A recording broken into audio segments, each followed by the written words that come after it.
You're listening to the Empowering Process podcast with your host, Gail Kraft.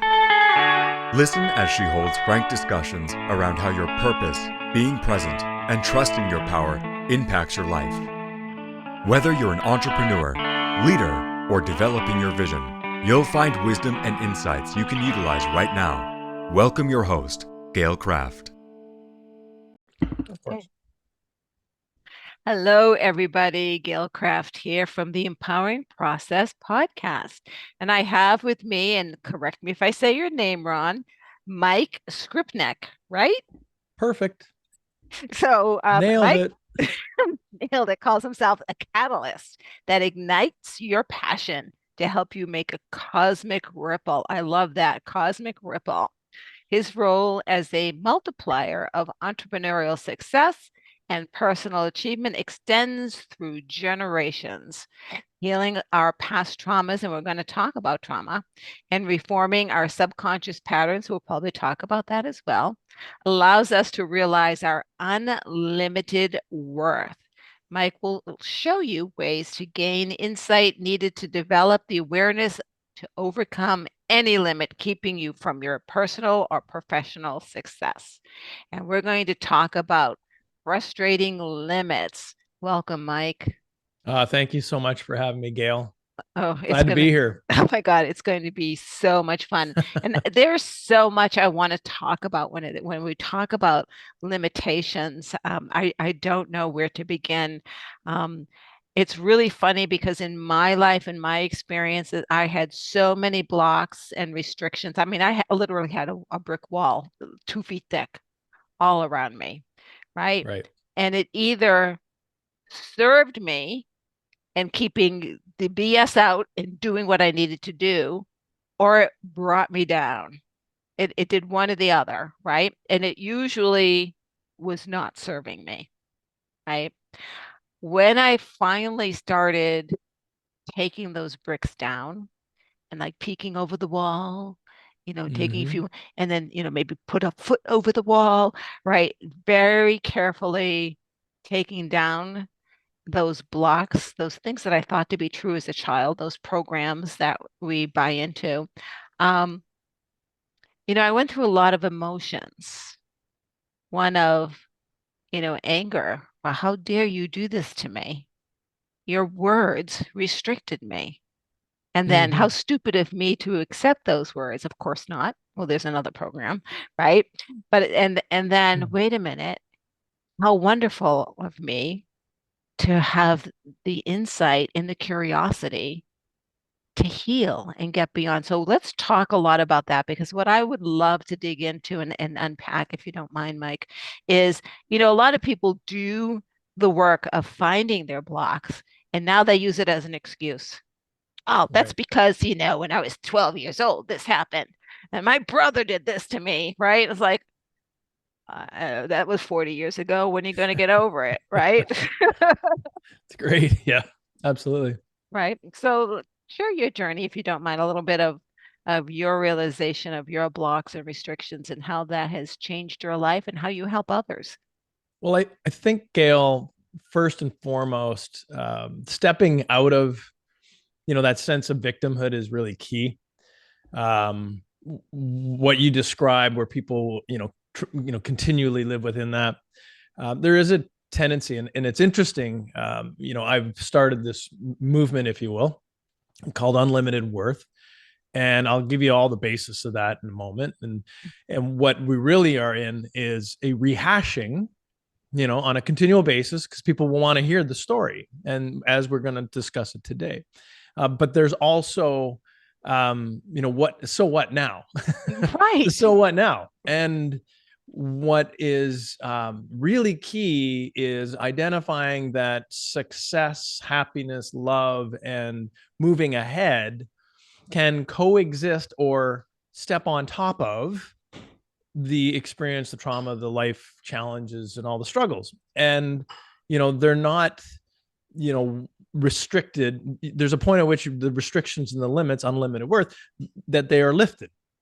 And that's really maybe what I hope to clarify for people is because it's interesting. I just published my book, Unlimited Worth, in October 5th, right? And it was a great release, or a release date at least. And, here I was getting a ton of feedback, and a lot of it was really heartfelt and important. And it was where people need to go because they just learned my story for the first time. Mhm. And in May, I was divulging it for the first time. So I've been on this kind of 6-month talking journey about what I experienced over a year ago, and then also the trauma that happened to me 40 years ago, right? So I've already gone through this. And I'm in a different place than, feeling a victim and feeling it and rehashing it. So it's interesting. And so what I'll start, a year ago in 2021, I ended up, I don't know, I think we all were challenged by the pandemic, to say the least. And some of us were completely challenged by what it did to our businesses. And for me, I had just finally built a model that was kind of working, and it really relied on in-person experiences, speaking and workshops. And that was my driver of business. It was driver of energy for me. It was just everything, at that time. And it went to zero.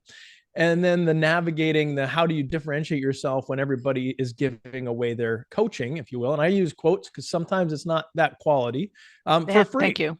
Yeah. Right. It became very noisy. And reinventing yourself in the midst of that, while trying to keep the balls in the air, keep the clients engaged, who are starting to look at every time a wave came in, they were going, oh my gosh, the certainty I thought I had is now uncertain again. And and people's finances just didn't, and the importance of the finances, when people isolated. So all these things, right? So 18 months in, I'm in, I don't know, some insurmountable pressure that I was either building that I knew about, building that I felt, or building that I didn't know. I lost this contract. It wasn't that big a deal. It was, financially, it wasn't that massive, but it was important at the time to me. And I really saw a future with the relationship, and they were just going in a different direction. It's totally fine. That happens in business, right? And it happened to me tons of times, but somehow it just took me into the darkest place I've ever been in my life, right?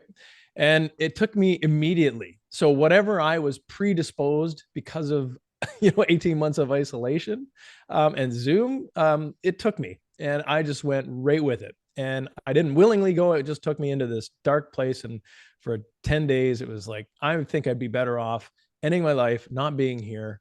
And I went so far as to write down the pros and cons of it. And every day I would contemplate doing that, and how everyone would be better off without me. And I could just finish this hopeless, worthless journey that I was on. And that scared the shit out of me, quite frankly. Right. And I didn't ever want to be there. I'd never been in such a dark place in my life.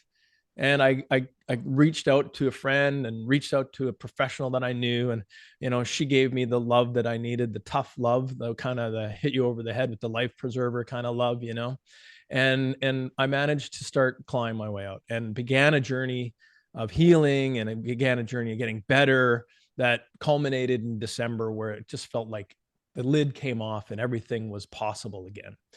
And, in dealing with it, what I had to really focus on was the elephant in the room, the one piece of my life I knew was kind of always lingering there, and I just never faced it. Right. And it was being, it was the kind of thing you go, well, I've always been a success story. I've overcome. I've succeeded. And then you look back and you go, well, maybe I haven't. Maybe there's some things that got me to that dark moment that were more than just a pandemic. Right. That was the opportunity to look in and face yourself. Yep. Yeah. But it wasn't the sole reason. Right. And what I said is, if I'm going to never go back to that terrible place again, I got to fix some stuff. Right. And what it was is, the elephant in the room for me was being sexually abused at 11. Right. And so here I am looking back going, that's the one incident that probably was traumatic enough to have caused some crap. And I got to dive in. And so I began to dive in, and it wasn't easy. And I spent months, trying to navigate the world, and there was financial pressures, and my family was learning about my experience. And, it was very difficult. We had some difficult, but incredible. The moment you start talking, life gets better. The moment a man stops keeping a secret for 40 years, life gets better. Right. Imagine that, Right. And what ended up happening through the journey is seeing these patterns. So I want to go back to that, and the patterns I uncovered, which I include the description of in my book, were these subconscious things that get set in our childhood. This is the when you're victimized, when you are a victim, because you are, like, there's a perpetrator, right, and a victim, and you are at the moment. Oh, and And your it is, savior, and your savior. right, and it Yep. was a crime, right, and what happened was a crime to me. And as a child, though, we don't understand. We don't, what we're doing is constantly taking in the world's feedback and information and processing it, putting it into our brains. And for 20 years, we're creating a brain that can help us at the end of the day pass on our code to the next generation, right? To keep perpetuating our genetic existence. And in order to do that, we have to survive. And we not only have to survive, we have to be able to nurture the next generation. So when we consider what that is, our brains work very quickly to protect us. And so it designs all kinds of mechanisms subconsciously so that your instincts become save that kid, save that man, save that boy, save that genetic code, you know? And when you consider it that way, you start to understand that what was hardwired at the moments of a huge trauma response became a protective mechanism. But if you think of it primitively, we don't need, I don't need a protective mechanism to save my life as an adult in a modern society where I'm just working in a business world and have normal interactions with humans that aren't threatening my existence, right? And so what I developed were these underlying subconscious patterns that were there to protect me. And when one of them was don't ever trust the best man in the room, it's not really a good way to move through a male dominated business culture, right? So I sided with people who were flawed and avoided and repelled somehow people that were great. And so I had this constant thing going on with me. And it accumulated in, rise, regroup, break apart, start again. And it just did that over and over again. And that's where I ended up in this spot. You talked about emotion. And that's the key. That's our consciousness, right? Right. Like our emotions are how we interact with the planet, how we interact with our environment, how we interact in social settings. And our emotions drive our actions. Yeah, I was And going to say, can so, we unpack that word emotion for a second? I like to yeah. take words and break them apart. And, that is energy in motion, Mm-hmm. right? And so when you're holding on to a trauma, and we've all had trauma, however we define it, there are things that we carry with us that Yeah. are dark and that we don't want, are guilty, we don't want people to see them. When we carry that, the energy compounds and builds up, right? And No so your question. breaking apart is that emotion emitting, coming out, and then, okay, I can calm down again, but you're still packing it in, right? Until you actually heal it. So, right. So the emotion is, like you said, how we communicate and transfer through life. And it was very effective at repelling Oh, as yes. well on a subconscious level. And so what I equate, and you use the words, right? What I equate emotion with, I'm a writer. I've been writing a lot of books. I write a lot. This was my 9th book. And so words and patterns were how I simply described it. But words represent emotion, and pattern are those hardwired behaviors, right? And when you're traumatized and you haven't resolved it, they are inextricably linked. And what I mean is those instincts will kick in to protect that life in whatever way you've been hardwired to do that, in whatever environment or trigger situation that exists. And then the emotions kick in and that gets you acting, right? So it's fear. Fear might be the emotion. So you run from a situation. Guilt might be the action, right? So you overcompensate, overhelp, overserve when it probably isn't even in your best interest. Like Right. overserving a person who isn't worth serving means that you put yourself in a delicate situation, right? But you give and give and give whether or not it was going to be reciprocated. So I will. more and more you Go ahead. start living out, these actions, and what they do is effectively do exactly what your instinct was designed to do, and that was get you out of that situation. The challenge, of course, is sometimes that situation is your livelihood. It might be your personal relationship. That was fortunately not really my challenge. It wasn't, I really was in the professional male dominated piece for me. Family was safe for me. It was a great place for me. And so after you begin to resolve and begin to go through treatment and therapy, you start to separate out the emotion and those patterns. Right. And when you pulled away the anxiety and the stress and all that stuff that emotion creates, that bubbles to the surface for us, you actually can see those patterns very clearly. And now you can deal with them. And so that sense of victimhood is a person who hasn't been effectively able to extract or disconnect that relationship yet. And that's what we need to focus on. Right. And there's a couple of things. So I wrote down, like some of the questions that I will ask a client is, I just have a question for you. Why are you sabotaging this relationship? And they'll usually go, what? I said, well, let's take a look at what you're doing. And I'm just curious, why do you think you're doing that? Right. And they chew on that for a while, right? A week later, they're like, I didn't realize. Of course not, because I can see it because I'm outside of your box. Right. And then the other is, we talk about the victim and this, that trilogy, and somehow playing the victim will serve you. And that's the other question. How is this serving you? What are you getting out of this? So when people are in that victimhood, I used it probably quite a lot and I didn't know it, right? I wasn't conscious of it. Now I'm very conscious of it. And the last thing in the world I'm going to do is use a victim situation to, to navigate, because it's about control. Right. Right. And if you're seeking control constantly, it means you don't really trust you're going to be fine. Right. If you don't control the environment, then the environment's going to get you. Right. Basically.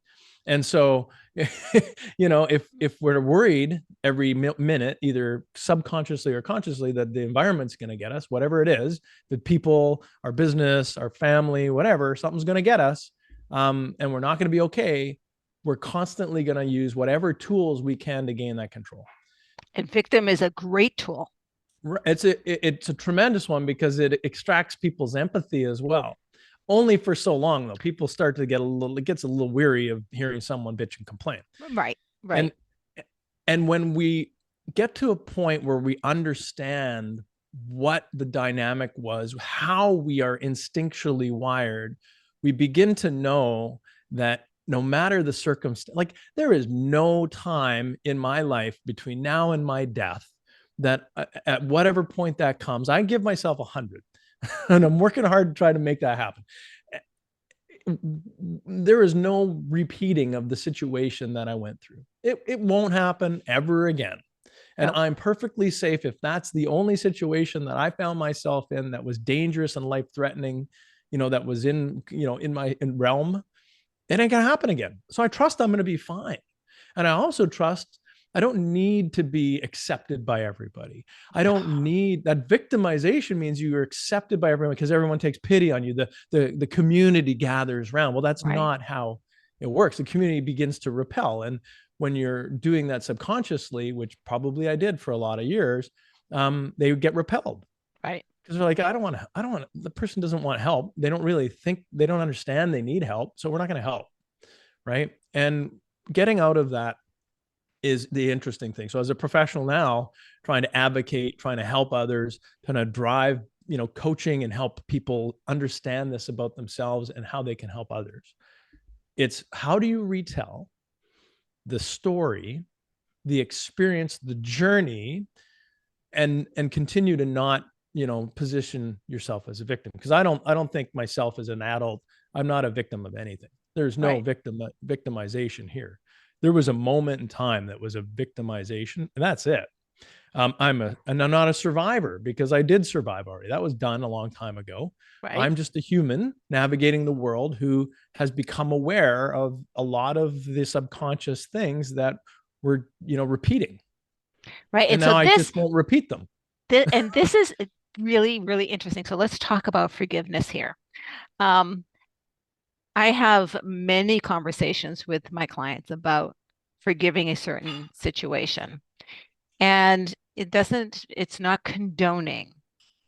And it really is for me, and believe me, I've gone through many acts of forgiveness. That was a major part of my healing, right? It really is understanding that you were not responsible. Forgive yourself first, right? Right. For being in that dangerous situation, it certainly wasn't something you purposely put yourself into, right? And then understanding. So I don't think it's forgiveness so much as understanding that the perpetrator, given their situation, their upbringing, their wiring, is actually seeking something as well. Mhm. What are your And thoughts on that? the pause in the commentary. Um, I've gone and I've been pressed into, seek forgiveness. I strongly do not have forgiveness in my heart for him. I forgive the boy that I was. I Right. forgive all of the things that come along with it, like not sharing and then knowing that other boys were raped too. Like that's not something easy to live with, right? But I forgive myself for that because I was surviving in the way I could. And what I so I have love in my heart. I don't have hate in my heart for the perpetrator. There you go. I may in fact have understanding There you in go. my heart, but I don't have forgiveness. And here's the differentiation for me. This was not a random act. This was not it was not a man who didn't construct an entire persona and trick people. This was a man who methodically, repeatedly, and predictably created an environment to groom and molest boys. Right. And he created an entire world that really just centered on that. And this was premeditated and it was planned and it was repeated. There was big time structure to this. So, what my lack of understanding, because the man is dead, I don't care to learn. I mean, I care to learn. I'm curious as to where the roots of where it came from for him were, because clearly it wasn't healthy. Right. But did he feel these motives, right? And did he just create this as his best possible way to do it, or was he taught it? Right? And I don't know the answer, and I may never ever know the answer, quite frankly. Um, but regardless, because I don't know that, there's no forgiveness because the impact on the lives of the men, of the boys who became men, Right. was profound. And that's where the perpetrator, they don't care. They don't care about the moment. He didn't feel guilt. He felt conquest. He felt domination, and he felt the ability to continue on. Right. He So felt control. felt he had everything he needed, and Right. it may have come from a terrible place, like a terrible life experience that was just awful for him. But do I care? I don't. I didn't go on to repeat this. I didn't have this cycle. I came from a loving home. I'm very happy and blessed that I did, right? So I didn't repeat. I didn't go into that cycle. And I don't understand how you could possibly do it. First of all, just the acts themselves are just terrible for children. But then knowing that it's a lifetime sentence that you're imparting on somebody else the You're moment you've branding done that them. with a child. Right. And that is an inexcusable moment, right? And the challenge, again, just like why I didn't come to the surface with it, why I thought I was fine, is I didn't understand that it's all connected. And if I had any, if there was any first of all, I want to help those who've been abused and or had trauma. Like, it doesn't even mean abuse. Like, your Right. parent could have died, someone had cancer, like Right. we all have traumas. I'm out there to help those men step into the spotlight, and anyone else who gets the message and thinks that that's for them. And then maybe if there's someone out there that's predator or considering it or already doing it and starts to understand that it's not the act, that fulfillment that they're getting, there's a profound effect for generations, that maybe there'll be a glimmer of hope that someone may change course. But the reality is you can't change trauma happening. You can only change how we are affected by it. Right. Exactly. And I love that. And that's why I call it the art of forgiveness, because it is not straightforward, It's right? not like there's lots of people who've wronged me in my life, Gail, like really not good people. Right. Like I said, I went in and associated, worked with, did business with, hung out with men who were flawed. And some of those flaws were like really, really big flaws, and some of them were minor, right? But whatever it was, it allowed me to escape because I thought I could see the danger coming. That's how I guess subconsciously I approached it. Right. There were lots of men in my life who continued to wrong me, but I don't feel like a lack of, I don't necessarily, I have modest forgiveness, I guess. I don't harbor resentment and hate though. And, it's just disappointing that was how it worked out. And For me, I don't know that's where the it comes key. from.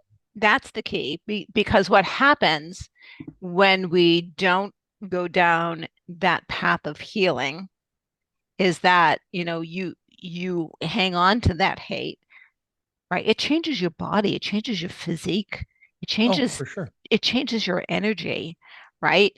And it'll physically hurt you, right? And I always say that our traumas are trying to kill us until we resolve them, and they Right. will make every attempt possible. Now, understand that my moment of, suicidal contemplation wasn't because, like, it wasn't connected directly at all to my trauma, but it was the sequence of life behavior that accumulated over time that put me into a moment of immense mental duress and hopelessness that finally took over.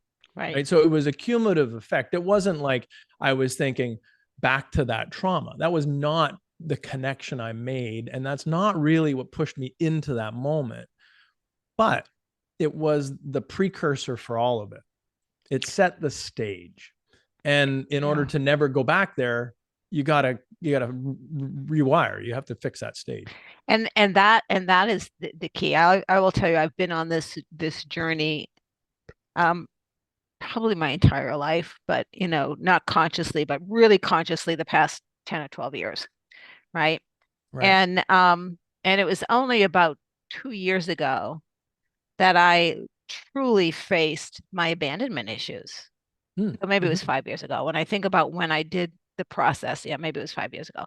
But my entire life, in fact, someone had said to me one time, you really should address your abandonment issues. And I said, I don't know what the hell you're talking about. Right? Yeah. Okay, so my mom tried to abort me in vitro. Um, she died when I was 3. I Mm, heard my father say things to his girlfriends like, yeah, I'm burdened with this child having to play mother and father, so I'm a burden. I right. mean, and so it was over and over, repeated patterns, right? Over and over. And the choices I made as an adult clearly were me trying to find happiness, trying to find home, trying to find family in the worst places possible, right? And then when I finally put put it together and went, holy moly, right? This is why I destroyed everything that was positive in my life because I didn't deserve it. Well, if you're not going to leave me, I need to leave you because there's abandonment in my life. Oh yeah, and you had to find, you said, well, this family isn't, like, subconsciously you're going, this family isn't cutting it. I Right. got to go find another family, and you Yeah. did, right? Your affiliations became your family, Right. Right. and that was immediately, that was your brain going, what's the hardwiring? Okay, this isn't the environment that's going to make sure that I survive, so I'm going to go Right. find one that might work, Right. right? Right. And And I'm going to try and make it work if it doesn't. yeah, that's right. Right. And then there's qualities, that's the other thing, is there are definitely, the growth through trauma, there's no question whether or not there is a significant amount of growth that happens with trauma, that there are some positive things that that do get wired in as part of that. Right. And quite frankly, all of it would be if we were in a primitive moment where I was protecting my cave, my family, my food, and all against all the threats and dangers. Like it would all worked out really smoothly. I would have actually been quite prepared. But that's not how modern day world is, right? Right. Right. But there's parts of it, some resilience, some stressor response, the ability to endure stress and adverse conditions, the ability to see a predator, to understand what that motivation is, the question to say, well, it's not always the person you don't suspect. It could be the person that you least suspect that's the problem. And to always have that radar on and try to balance that. Some of those were great. Our kids made it through their lives, their youth, without any, significant traumas. Nothing that is abnormal or atypical trauma. Right. That's it. Atypical. Right. Yeah, and I call it atypical because we had relatives die, and we've had they had their cat and their animal, like their animals die, like they've had what traumas they've had, like interactions with people that didn't go so well, but they weren't abused, they weren't physically hit, they didn't have massive like problems, right? And they weren't ever in a military action. So that, I think that was because of my trauma that we were able to protect them without hovering. Right. Because again, we came from a lot of love. So I had, the more love you have, the more physical affection you have with your children, the more your children are confident in going out of the nest, right? Because they always know they can come home. It's a safe place. They can go out and experience whatever risk they want because they can come home to safety. Right. They're not seeking safety anywhere else. Right. They're exploring. And so, that was one thing I think was a positive of how that happened is that nurturing and that allowing to explore under a watchful eye, so to speak. And I always felt that everyone was vetted. Safety. I was my own safety, right? Right. So, don't worry, I'll take care of it. That was my thing. Don't worry, I got it. Don't worry, I got it. And that's self-sufficiency, right?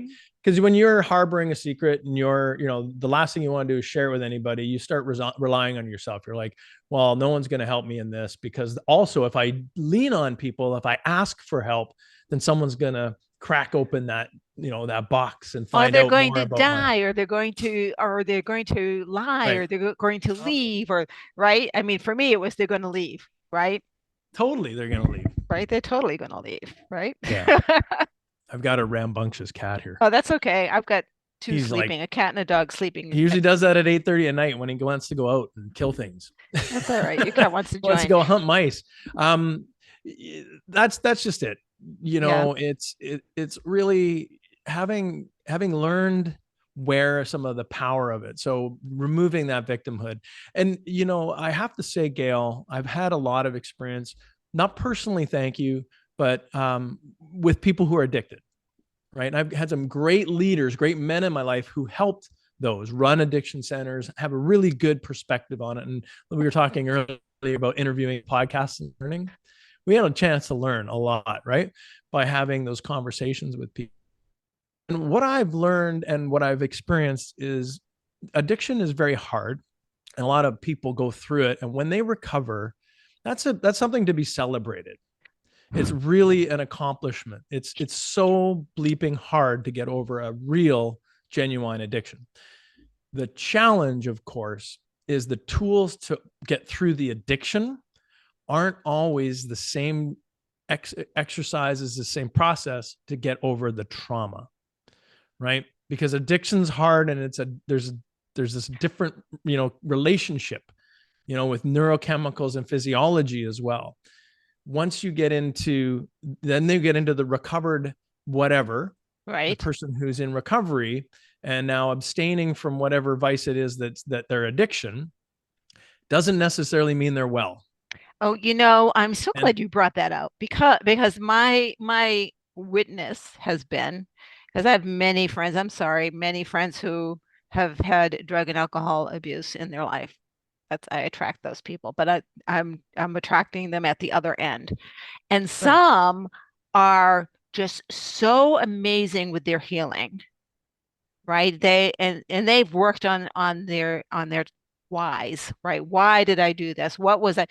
And others still carry that weight. And those that still carry that weight struggle every day so hard and they slip Yeah. because they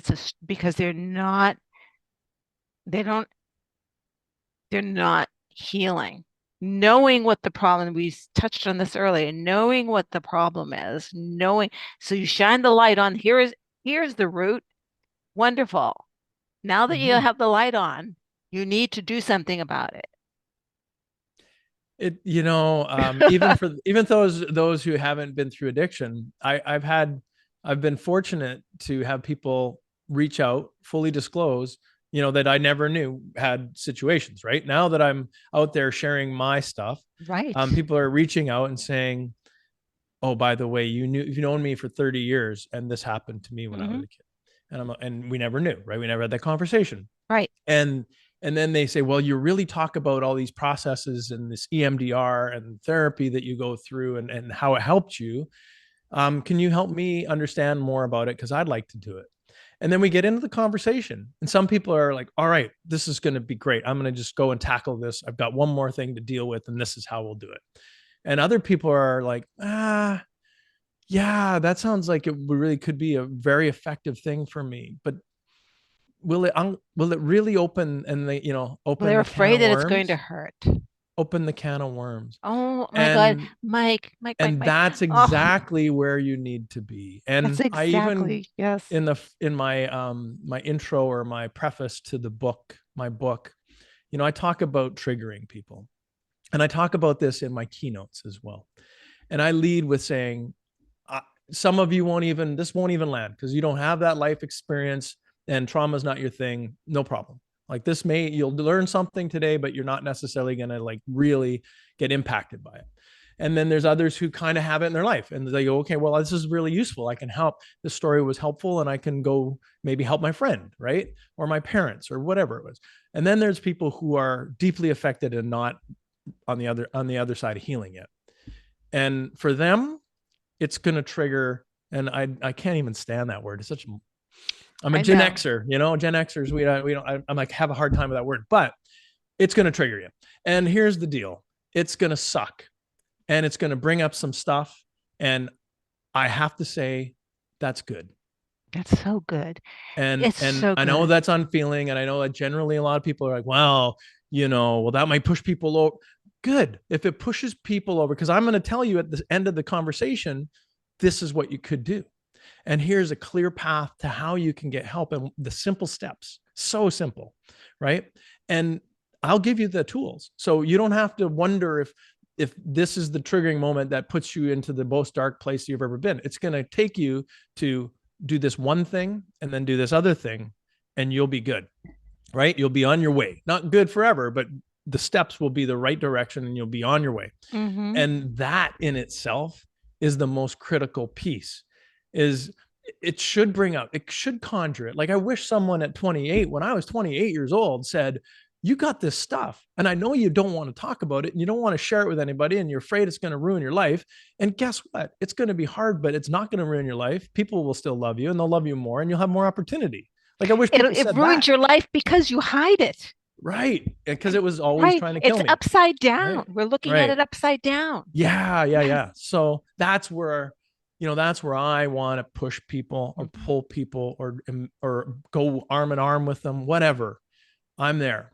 And if by telling I'll stand in the spotlight.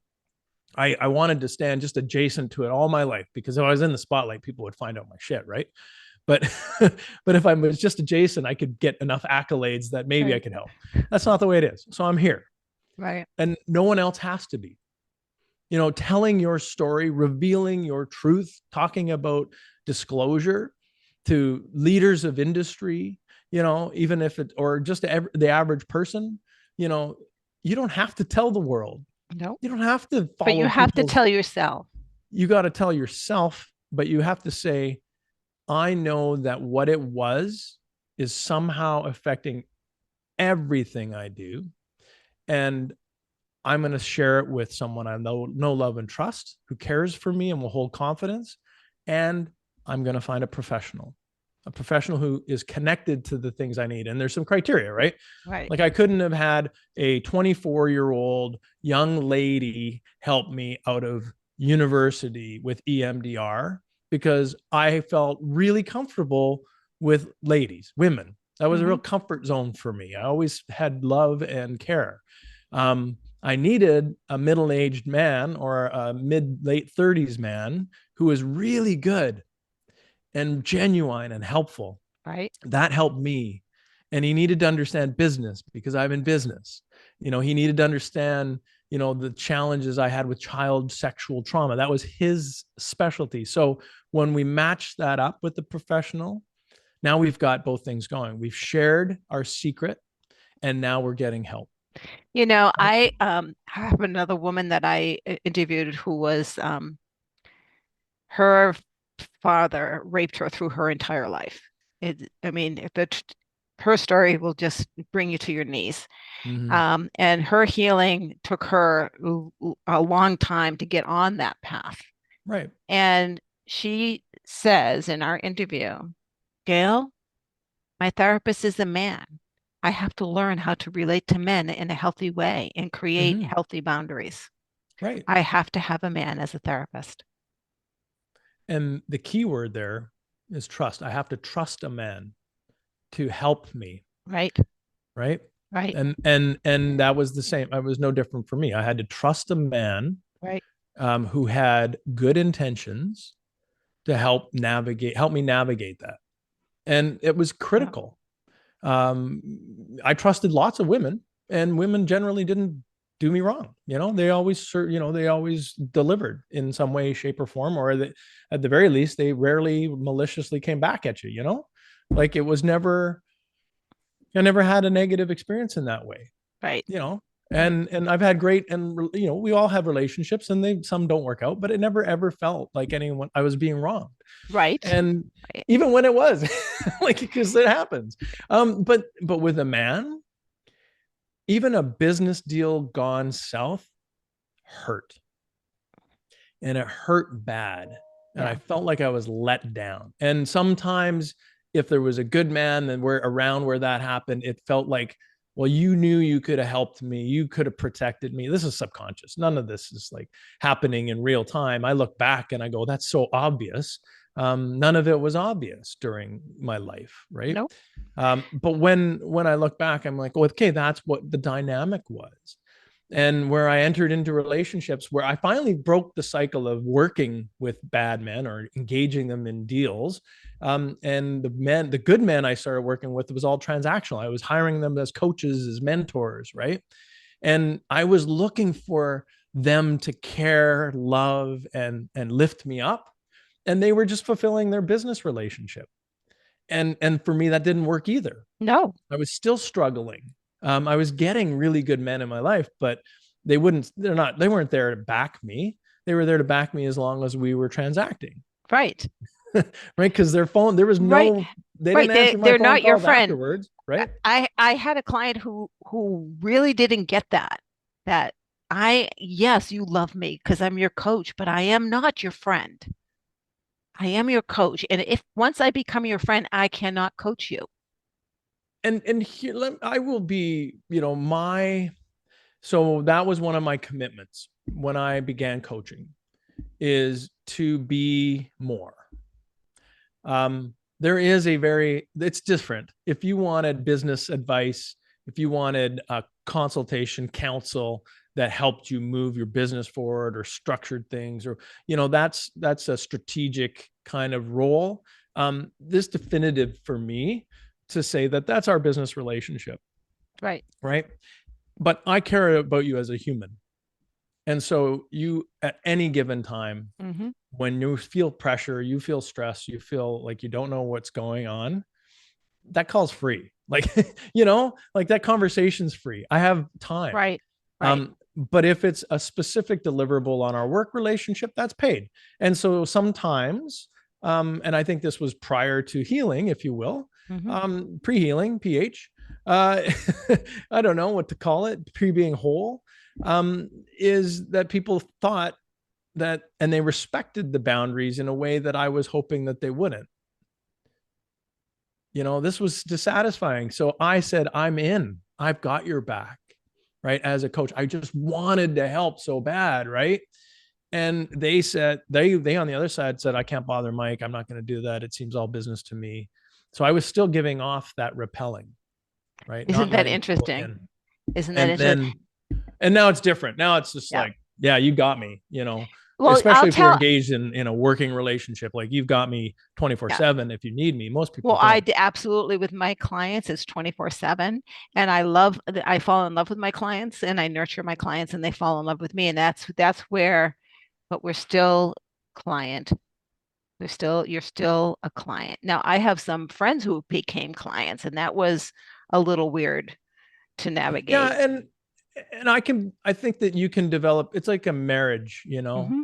you're attracted, right? You're like, I'm attracted, and any relationship you're attracted. And then the question is, does a friendship develop? Right, Right. right. And a real relationship, then intimacy at that level.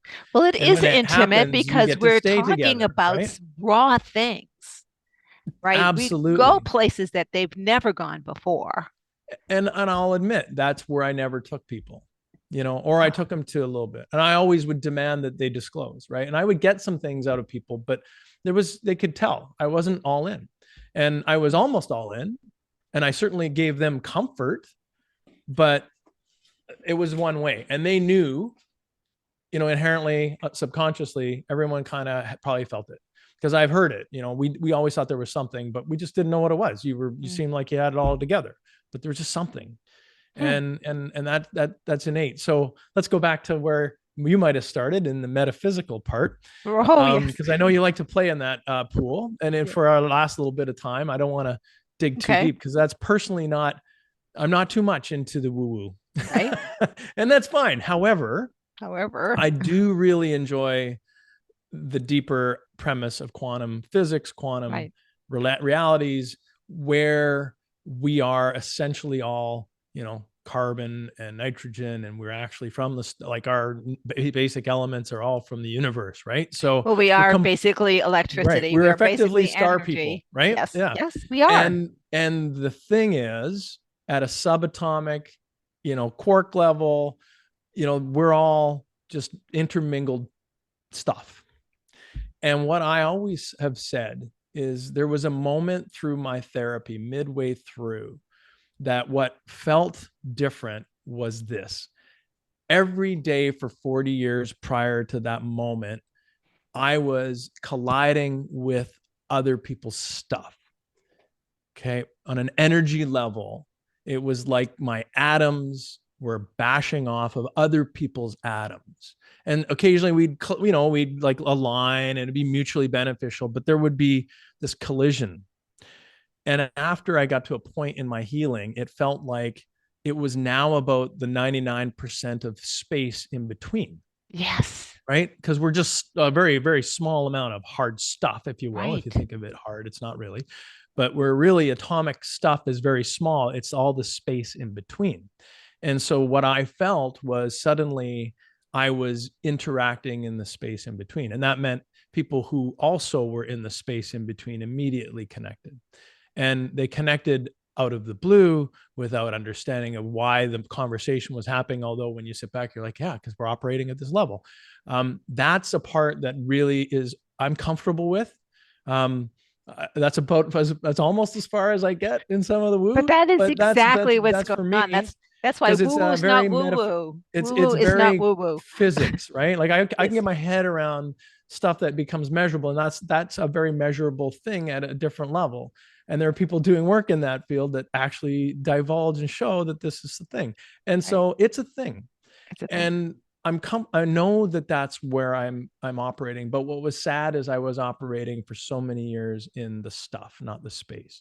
And Yeah. what I hope to help others understand is that when we feel like we're survivor or we're overcoming or our lives are normal, right? Normal, quote unquote, we're not at a high, we're not at a low. When things are going on okay, Mhm. and we're not emotionally charged, that's a great time to address that emotion in the room, that trauma in the room that you knew set your pattern, right? That's when we should be doing it, because we can operate at a better level and we can, start sharing each other's space. So, when you talk about give people space, it's such a soft term for, oh, I'm just giving my girlfriend space, or, I'm creating space for men to have the conversation. Well, I think it's very literal. You're allowing the sharing of space in a very deep way. And when we do that, we're able to then get down to the heart of it and get down to what matters, and we can move on from there. And unless we're doing that, we're not Love really that. interacting. When I say to someone, I'm holding space for you, um, that means I'm opening up my heart for you. Right. That means I am not going to judge you, but just listen to you. That means I care about what's happening to you. So when I'm holding space and I say it's a safe cocoon, it is a cocoon. For Right? sure, it is. It is a cocoon, and it is full of love, and it is full of grace, and it is full of heart. And that's why I love what I do. Yeah. That's so Right? good. It is so good. It is so good. So Mike, I know I could talk to you for hours and hours and hours. There is so much synchronicity between us. Um, how can people get in touch with you if they want to know more about working with you, what you're doing, and where can they get your books? Well, if you want to see my thinking in real time, we were discussing how Elon thinks. Like, I think speaking and writing. LinkedIn is a place where that's most of my social interaction in the big picture social media. And then otherwise it's mikeskrypnek.com/unlimited worth, unlimited worth project, unlimited worth book. Like, you'll find me there. And right now my book is Amazon, on amazon.com.ca.uk, all over the world, and it's called Unlimited Worth: Lessons of Healing from Childhood Trauma, of Happiness, Success, and Love for Male Leaders. And so that's where we want to go ultimately, right? Is it's not about the business, time, energy, money. Right. It's about love, happiness, and healing and success through that. Absolutely. And we can find that. Absolutely. And all of this will be in the show notes. So people, if you didn't write it down, just look at the show notes. It'll be there. And again, this is Gail Craft from the Empowering Process podcast. Thank you so much for sharing this time with Mike and me. If something came up for you and you have a question, put it in the notes and we'll get back in touch with you. If you know someone that this episode could benefit, please do share it out.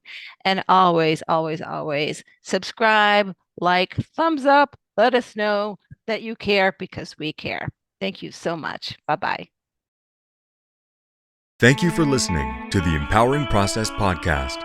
Be sure to visit Gail at gailcraft.com to learn more about how she serves thought leaders, entrepreneurs, and goal seekers. And remember, if you like this broadcast, be sure to share and subscribe so you don't miss an episode.